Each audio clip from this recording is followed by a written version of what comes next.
The Indian economy is the third largest by GDP in the world. However, around 400 million Indians live on less than $1.25 a day.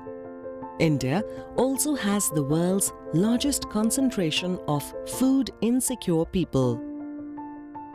This is the current paradox surrounding World Food Programme's work in India. WFP believes that hunger can be eliminated, not in some distant future, but in our lifetime.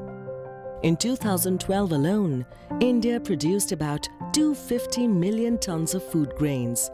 The problem is not of having insufficient food, but of creating access to the right kind of food for those who need it most at the right time.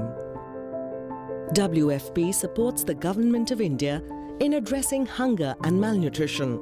We support through the introduction of innovative nutritional products and use of information and communications technology for increased efficiency and impact in India's vast food-based social safety nets. For instance, WFP has partnered with the government of Odisha in targeted public distribution system reforms by bringing in state-of-the-art technology. We advocate that the resultant savings due to the increased efficiency of the system should be invested in enhancing the nutritional value of its food basket.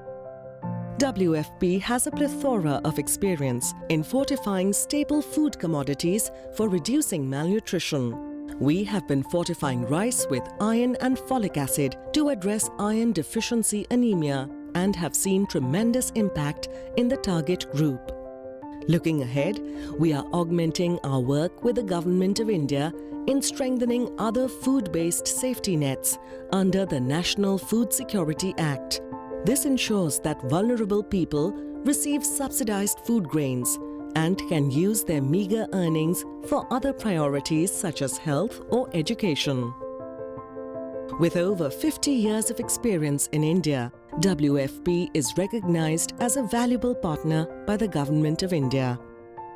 WFP is distinctly placed to leverage not only the knowledge and experience gained here, but also from our work in over 80 countries.